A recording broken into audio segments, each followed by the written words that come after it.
Good afternoon, and yes, it is just gone 6:05, and I'm really thrilled to be speaking to such a group of accomplished women.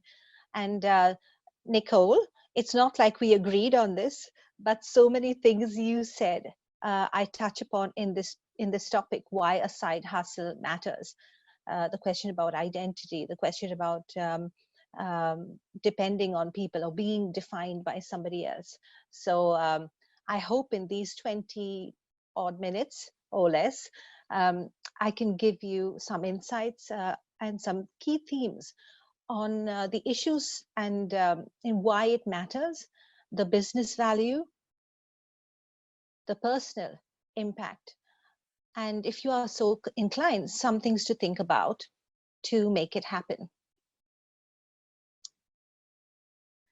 If I could see you, I would do a hands up on how many of you are involved in a side hustle right now, and how many of you want to do something else, and how many of you look at somebody who has a side hustle and wonder how they do it, or wonder if they should be doing it, or perhaps may even be judging them a little bit.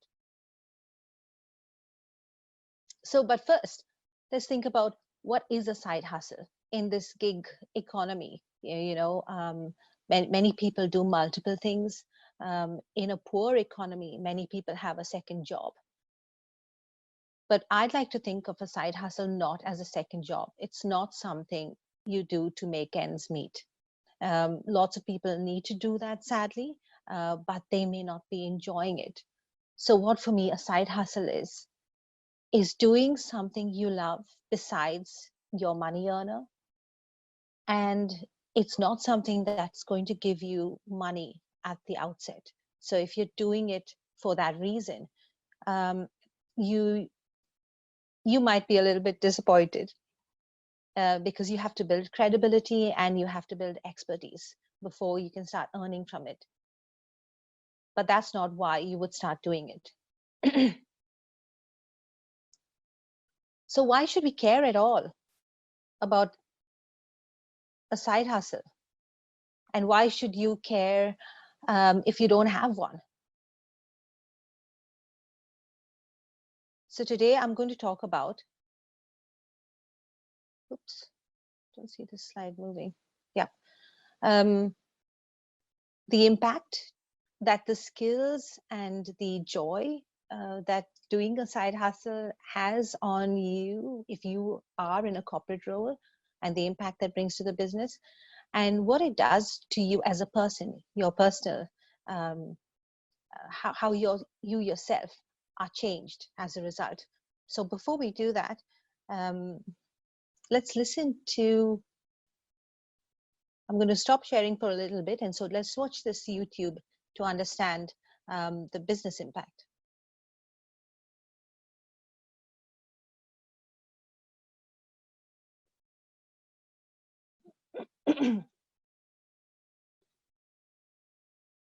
And tell me if it's inaudible or, hang on, I need to share again.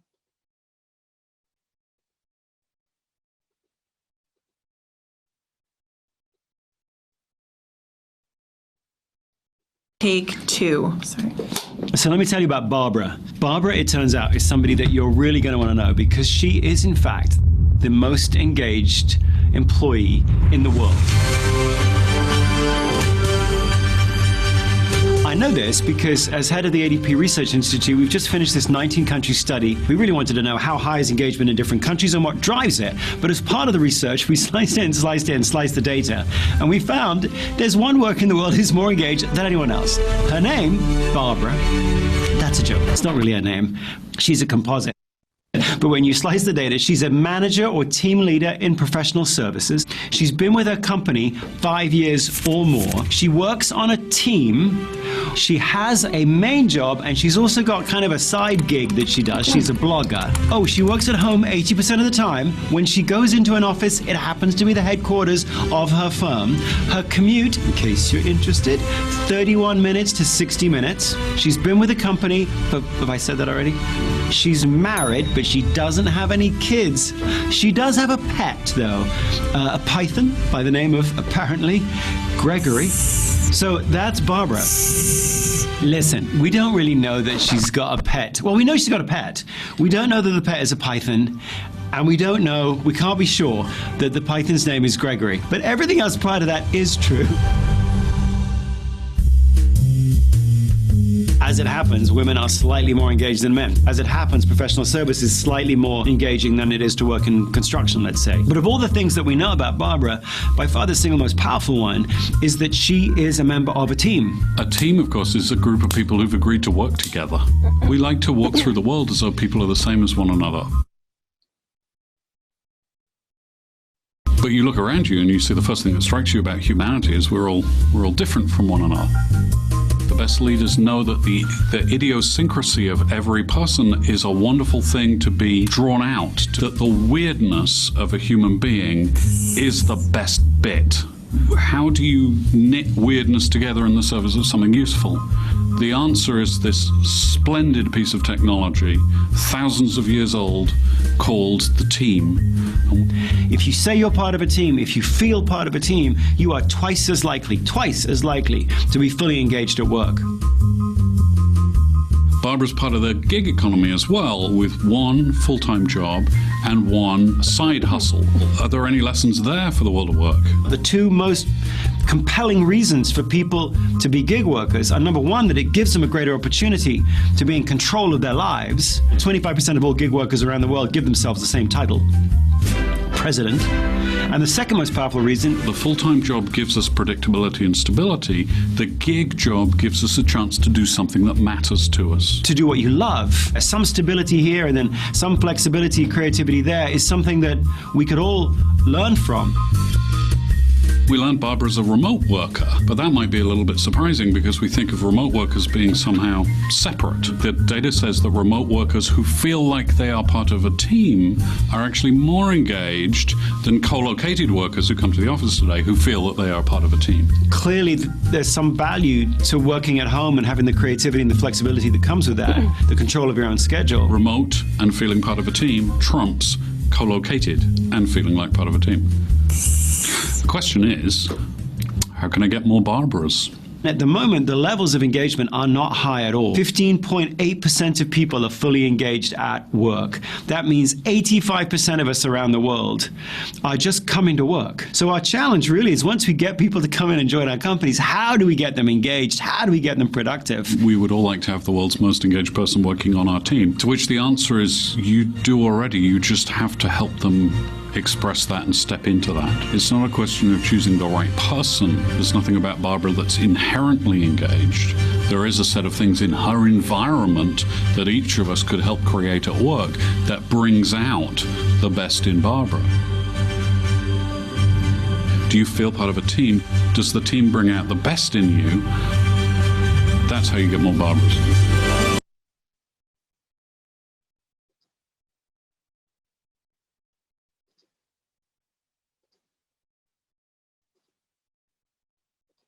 Okay, I'm back again. I hope you were able to hear that.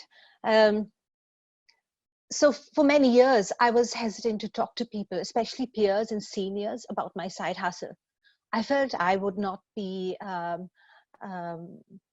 taken seriously. I felt I would be judged for doing something that wasn't work and for not being available 24/7. Sometimes I even felt guilty that I had a life outside of work. And I often wondered if it impacted my career in some way. I wish someone had told me that it was not just okay, but it was a good thing that I brought that enthusiasm, and energy to work. I had a boss once, and he was probably somebody I learned a lot from of what not to do. Once he realized that I sang, he once came to my office and said to me, why don't you do this as a full-time job? And, you know, Nicole was talking about imposter syndrome. We just think to ourselves, why are they saying this? Are they trying to get rid of me? Do they think I'm not good enough? That all these things, you know, they impact our psyche. And so the research is now showing that the most engaged employee does have a side hustle. So the impact to the business is for us to think about that and think about what we can bring to it, but also to embrace and value the people that do have a side hustle, because these are the kinds of people that are likely to have the energy, to have the agility, to want to do something more. And which business doesn't need that energy and engagement? So from a personal impact, before describing how much it matters to me, I thought I'd share some other perspectives. For 2 years, I've been part of a really delightful Facebook group called, of about 80 odd people, called coincidentally Side Hustlers. And I believe Ginny, who spoke earlier, Ginny, I missed your talk. I'm so sorry, I was sleeping. Is on that group. I reached out to them earlier this week and told them, you know, I was speaking here, and could they give me some perspectives of what side hustling had, what value side hustling had brought to them. And so here are some of their feedback. They are now quite successful in their own businesses.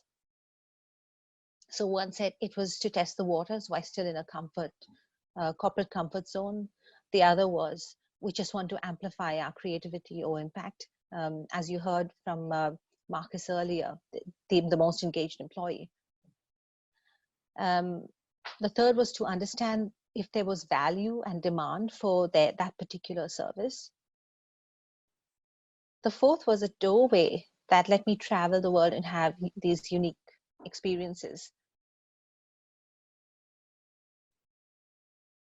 The fifth was a step towards working for myself and being location independent, and build confidence to overcome imposter syndrome without risking too much. I think we undervalue ourselves so much. And for me personally, it's been a really interesting journey. I've always been singing and songwriting, I think for literally decades now. And I didn't have the confidence to do much with it, or you know, build scope or take it to the next level. So just by gathering the courage, but a lot of things happened to allow me to do this. So, but personally, I want to talk about what it's done to me, my own versatility, my own identity, back again to what Nicole was mentioning earlier, and finally, my own well-being and sense of fulfillment. So from a versatility perspective, when I look at the kinds of things I do in my job and my side hustle, I feel that I'm leveraging my corporate skills to produce music, and my side hustle skills and my music skills, my coordination and production skills to be better at my job. In my professional life, part of my role is to create organizational capability and succession, building exciting developmental experiences, you know, with a very strong diversity and inclusiveness focus. Exploring my creativity has allowed me to be a lot more innovative and experimental at work. So I'm able to think how behaviors can be changed, what new thing I can bring to the teams that I'm developing, how to attract people, and particularly the value that I bring to the company is to leverage my social media skills, my being out there skills, which I hadn't actually done before. I never produced an album from start to finish in the past. I'd never worked with designers, album designers, CD producers, PR, blogging, all of these things. But I still did it. And taking that on has built so much confidence in me, and which completely transfers over into my job. It's also taught me discipline and time management, because you can't do a lot of these things and do your job well if you're all over the place. So, you know, it's given me almost a laser focus in what needs to happen and what I need to do, set goals, work backwards, do all of those things, and yet not let the ball drop at work. And on the D&I perspective, as an independent singer, songwriter, and producer, I've had to do everything from writing the lyrics, the melody, working across cultures to produce something that's commercial and people want to listen to. I play with musicians from every single part of the world, and I promote and market both the band and myself. So that means selling, influencing, booking shows, managing money. So in essence, people may see me as an artist. I see me as an artist, a poet, a producer, a businesswoman, a net employer of musicians, and a client of all of the people who work with me to deliver on the album. The next is so just backtracking a little bit. I think you can see how much I've moved from being a corporate, doing things for the corporation and keeping to those skills, to being able to move those skills into what I do as a musician, and my music skills and production skills into what I do at work. And it's made me really versatile. It's made me put my hand up for things that I've never done before. And one of the research shows that women particularly are so consumed by their own self-critical thoughts that they don't take up new things unless they are 100% sure they can do it. I'm here to tell you, you don't need to be 100% sure that you can do anything. You just need to do it. Just do it. Now Nike is saying just do it, but at home.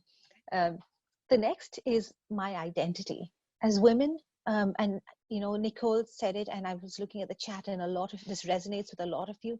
We seem to be trained to see our success as locked into who we are at work, or as a wife, or as a mother. We have so many pressures on us that we allow to define us. We're worried about imposter syndrome. We're hesitant to take that step into the unknown.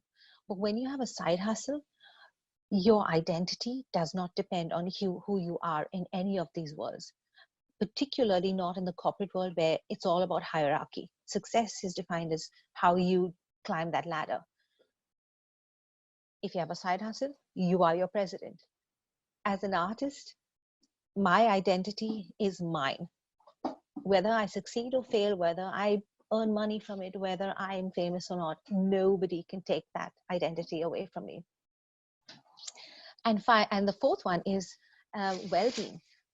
You know, I've been wanting to release a professional album. I've been recording for 20 odd years, and I needed to take this to the next level. And I was so frustrated because I never knew, I knew I would never be signed. I knew a label would not pick me up. The music industry is really, really tough on women, but especially older women, women of a certain color.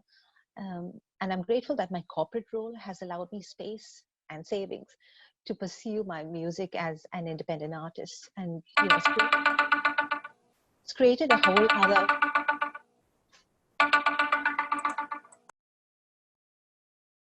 Let me open this chat because I think I have 5 minutes more.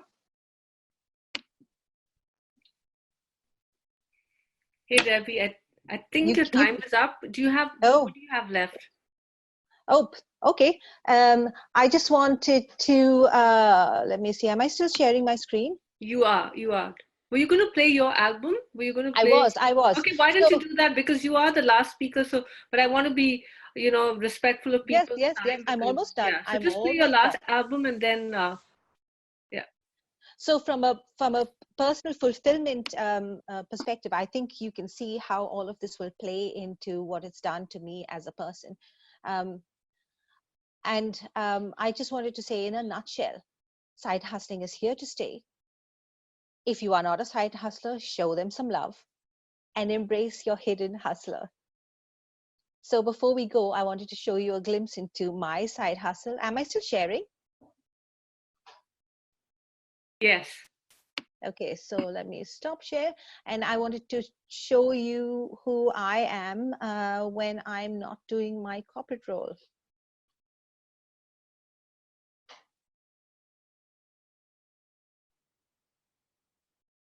Oops. This is a preview of a video I did around a song that is deeply personal to me about never belonging. So it's for all the misfits and for all the for all those people who never felt that they could belong. And it's a message to find your uniqueness. Walk away, find your uniqueness, because that's your strength.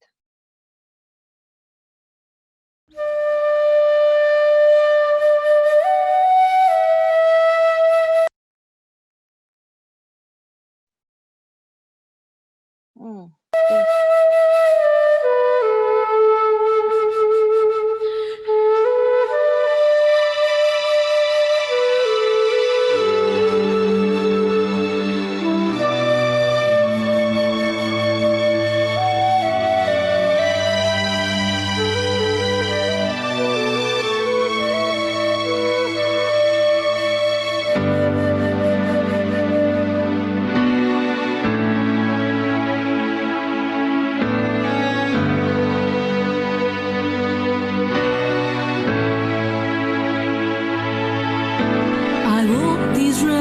These old familiar avenues, they leave me cold like melodies sung out of tune.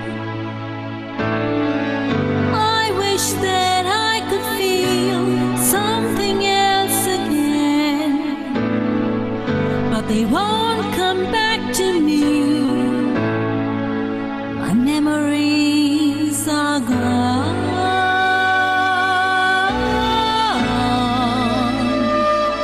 Because I never, never, never, never did belong.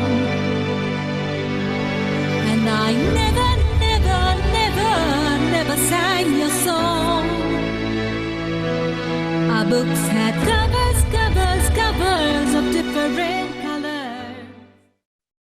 Okay, and with that, thank you, Debbie. What a beautiful way to end our summit with your lovely voice.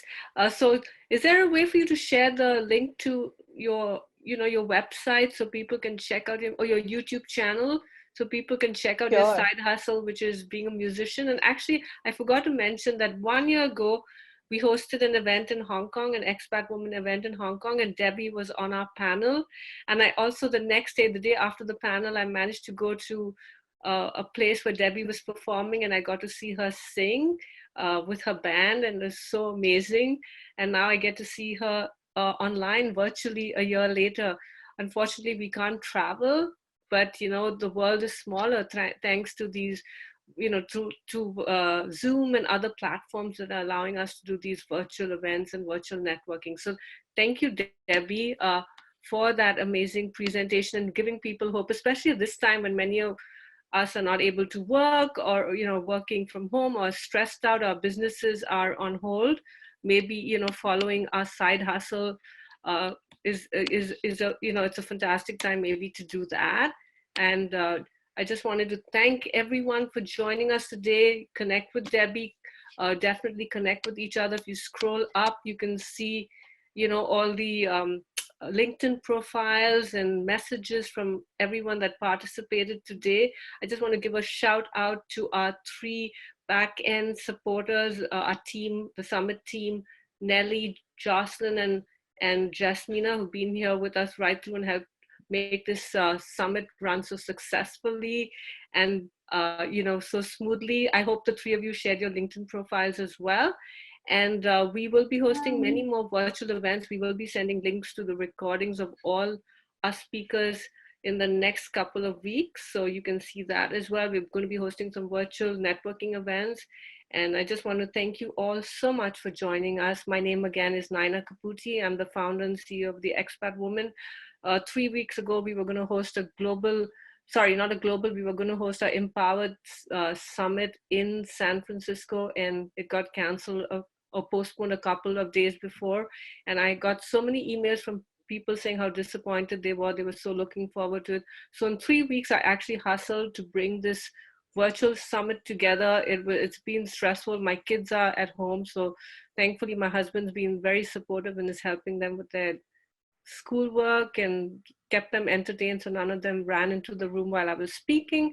But I just want to say anything is possible. I didn't think I'd be able to pull this off in 3 weeks and get 17 speakers from so many different parts of the world, but it was possible. So if you're feeling down and feeling stressed or feeling like, you can't move forward because of all the uncertain times, just as our tagline for today's summit said, be bold, be your best. Just go out there and do it. Like 2 weeks ago, I had maybe 5 people who had signed up. Today, we had over 125 and quite a few of you showed up online. So just want to leave you with that message there. Pivot, make the most of this time in whatever way you can. And as Shanique and Debbie and so many others shared, you can make the impossible possible. And I'm hoping that you all can also support each other. I have sent the link to almost everyone, at least all the women who signed up to join the Expat Women Club. There's a 1-month free membership. So do sign up there and connect with each other, because we have a lot of platforms there to, and I'm going to also send it to the speakers of the summit today so they can join us as well. So have a wonderful evening or morning or afternoon, wherever you are in the world. And I will see you all soon, hopefully on more virtual events like this one. I'm going to leave the chat box open for a little while longer. If anyone has questions for Debbie, send them to either, I think she shared her contact details, or you can send them in the Q&A box. But in another 5 minutes, I'm going to be closing the summit. So namaste, as we say in India. Thank you, and see you all soon.